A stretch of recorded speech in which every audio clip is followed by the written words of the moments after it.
পৃথিবীর সবচেয়ে জঘন্যতম অপরাধ কি আওয়ামী লীগ করা? পৃথিবীর সবথেকে নিষিদ্ধ সংগঠন কি ছাত্রলীগ? আমি বাগেরহাট জেলার মেয়ে, মোরেলগঞ্জ উপজেলায় আমার বাড়ি। আজকে সাদ্দাম যখন ডাকটা শুনলো যে তোমার সঙ্গে দেখা করতে এসেছে, কে দেখা করতে এসেছে? পৃথিবীর ইতিহাসে এই প্রথম যে জীবিত একজন মানুষের সাথে মৃত দুই ব্যক্তি দেখা করতে গেছে। তারা কারা? 9 মাসের মৃত সন্তান আর তার প্রিয়তমা স্ত্রী। আওয়ামী লীগ তো 25 বছর ক্ষমতায় ছিল। কখনো শুনছেন আপনারা এরকম অপরাধের কথা? সাদ্দাম কি দাগি খুনি? সে কি খুন করছে? সে কি দেশদ্রোহ কোনো কাজ করছে? সাদ্দামের অপরাধ এইটাই যে সে 71কে বিশ্বাস করে, সে স্বাধীনতাকে বিশ্বাস করে, সে ছাত্রলীগ করে।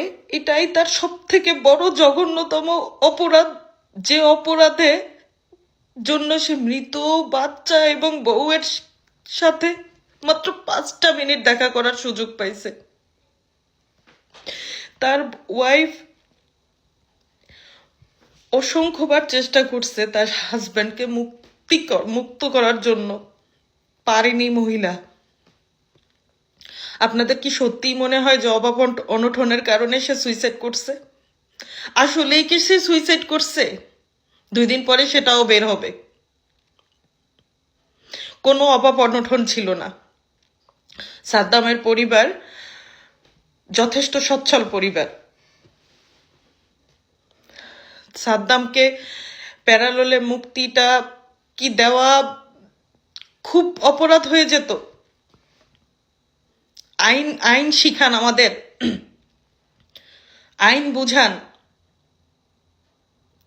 6-7 মাস আগে একটা ছেলেকে সামনে ভাত ডাল দিয়ে পিটিয়ে সেই ছেলেটাকে হত্যা করা হয়েছিল, সেটাও জাতি মেনে নিয়েছিল। আওয়ামী লীগ সরকার ছাত্রদের উপরে গুলি বর্ষণ করছে, এই কারণে জননেত্রী শেখ হাসিনাকে দেশ ছাড়তে হলো, পদত্যাগ করতে হলো।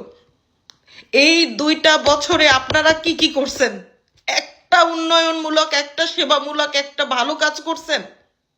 আওয়ামী লীগ খারাপ না, খারাপ তাই আওয়ামী লীগকে সরাই দেওয়া হয়েছে। আপনারা কি একটা ভালো কাজ করছেন দেশের সাধারণ মানুষের জন্য? একটা বার এই আসিফ এবং এই যে 80 বছরের বেশি বৃদ্ধ একটা লোক ডক্টর ইউনূস, তুই একবার চিন্তা কর, তোর সাথে যদি এইটা হইতো, সাদ্দামের ভাইয়ের সাথে যেটা হয়েছে, তখন তুই কি করতি? তাকে তার স্ত্রী এবং সেই 9 মাসের নাবালক বাচ্চাকে দাফন দেওয়ার জন্য এক মুঠো মাটিও সে দিতে পারলো না তাদের কবরে। বাংলাদেশের মানুষ এগুলো ভুলে যাবে? আমরা আওয়ামী লীগের নেতা কর্মীরা আমরা ভুলে যাব এই দিনের কথা?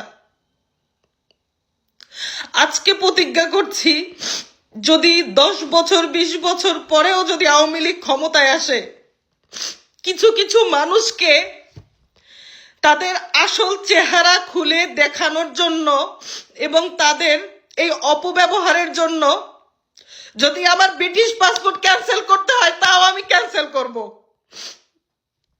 এই সব মানুষকে বাংলাদেশে কোনো স্থান দেব না।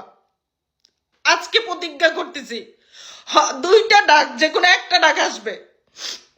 হয় আল্লাহ তাআলা ডাক দেবে, মৃত্যুর ডাক, না হলে জননেত্রী শেখ হাসিনার ডাক।